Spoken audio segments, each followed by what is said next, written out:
देने का कैबिनेट का फैसला है वो तो स्वागत योग्य एक वाक्य में, लेकिन उसके साथ जो नियमावली आप पढ़ेंगे तो उसमें राजकर्मी के रूप में उनको सजा देने की नियमावली बना दी है।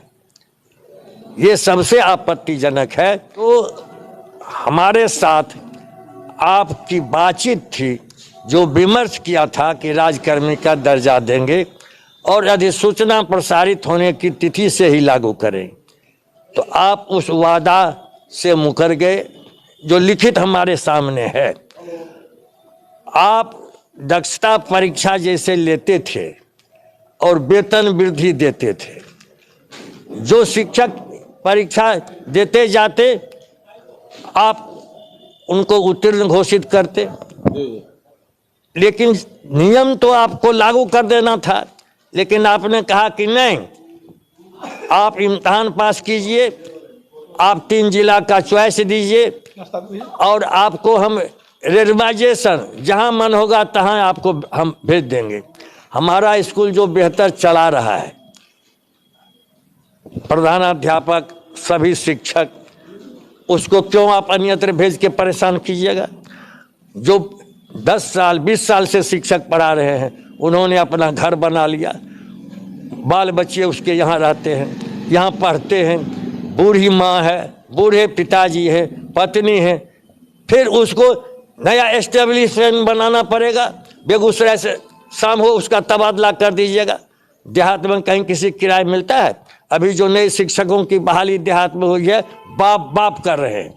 खास करके महिला जो है गर्भवती है, किसी को बच्चा हो गया, किसी की गोद में 6 महीने का बच्चा है, अब उसको लेकर के मधुबनी जा रही है, कोई भागलपुर जा रही है, कोई जमुई जा रही है। ये परेशानी देने वाला नियम इसमें भी बना दिया और नए लोगों को भी आप परेशान कर रहे हैं। दूसरी बात जो इसमें आपने लिख दिया, वरीयता का नियम है सभी कर्मचारी के लिए 10 साल 20 साल 30 साल। ये आप 8 साल कहाँ से ले आए? किस राज्य सरकार में 8 साल का नियम है? किस केंद्र सरकार में 8 साल का नियम है? इसलिए वरीयता का स्पष्ट जो सभी सरकारी कर्मचारी के लिए लागू है। जब से हमारा विद्यालय में योगदान हुआ, नियुक्ति तिथि से पहले भी नियमावली थी, नियुक्ति तिथि से वरीय माने जाएंगे नियोजित शिक्षक। नए शिक्षक योगदान करेंगे, नए शिक्षक की गणना उस दिन से होगी। और इसी तरह से जो आपने 9 से 5 की व्यवस्था कर दी, रूटीन जो आपने नियम के विरुद्ध बना दिया और संघ संगठन पर प्रतिबंधात्मक जो आदेश लागू किया, इन तमाम आदेशों को गैर संवैधानिक, अव्यवहारिक, अमानवीय, जो मानवाधिकार का उल्लंघन करने वाला शिक्षा विभाग का आदेश है, सबको वापस कीजिए। और माननीय मुख्यमंत्री से हम 30 को मिलने जा रहे हैं पटना, और इन तमाम विसंगतियों को उनका ध्यान आकृष्ट करेंगे। सर, बहुत सारे नियोजित शिक्षक जो हैं और शिक्षिकाएं, उनके लिए तो एक अवसर होगा कि उनको 3 ऑप्शन दिया गया है अपने जिले से दूसरे जिले में जाने के लिए, तो ये तो अवसर है। नहीं, इसमें पहला जो नियम था उसमें महिला और दिव्यांग के लिए विशेष प्रावधान था, उसको भी हटा दिया। वो है ही नहीं इसमें। महिला शिक्षिका के लिए हम लोगों ने पहले भी लड़ करके नियम बना दिया था। और हम स्थानांतरण नहीं चाहते हैं, सो सवाल, हम इच्छुक चाहते हैं। जो जाना चाहते हैं उनको जाने दीजिए, चाहे महिला हो कि पुरुष हो। पुरुष के लिए भी इच्छुक होना चाहिए, और जो नहीं जाना चाहते दूर के भी हैं, बस गई बेगूसराय में, बस गई भागलपुर में, उनको क्यों आप डिस्टर्ब कर रहे हैं? ये तो जो हमारा विद्यालय बेहतर चल रहा है उसको भी आप तहस नहस कर रहे हैं, अराजकता फैलाना चाह रहे हैं। ये मेरा आरोप है। ऐसे कड़ाके के ठंड में कहा जा रहा है कि शिक्षक शिक्षिकाएं 5 बजे तक स्कूल में पढ़ाएं। ये तो आपको पता होना चाहिए कि 3-4 जगह छेड़खानी की घटना भी घटी है। एक घटना बरूराज मुजफ्फरपुर में, बैठ गया वो मोटरसाइकिल पर, अब पीछे से आकर के मनी बैग छीन करके भाग गया। और इतना ही नहीं, एक साहसी हमारी शिक्षिका थी, खदेड़ने लगी, उसको विद्यालय तक ये गुंडा खदेड़ते चला गया।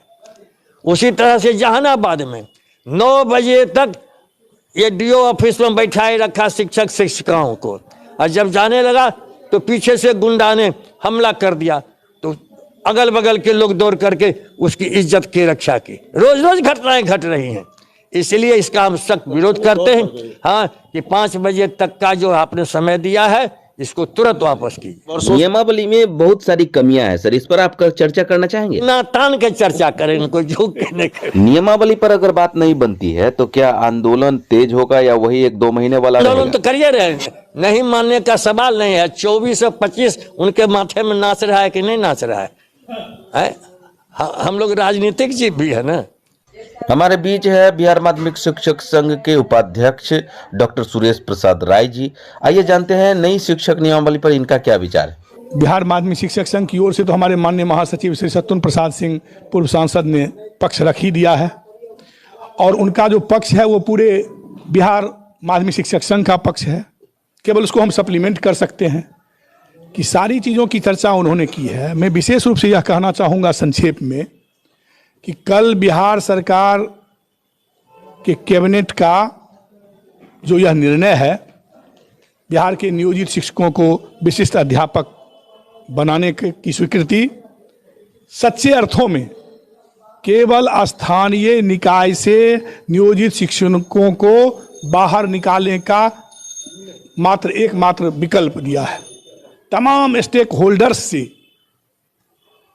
उनके विचार आमंत्रित किए गए थे और लाख से अधिक की संख्या में जो विचार प्रेषित किए गए थे उसको दरकिनार करते हुए सरकार ने इसको प्रख्यापित किया है। बिहार के गजट में जो प्रकाशित हुआ है उसमें है कि 1 वर्ष के अंदर सक्षमता परीक्षा ली जाएगी। यदि बीपीएससी की परीक्षा 1-2 माह के अंदर आयोजित होकर उसका परिणाम घोषित हो सकता है, तो फिर सक्षमता परीक्षा के लिए 1 वर्ष लगने का कैसा औचित्य है? निश्चित रूप से सरकार की मंशा साफ नहीं है।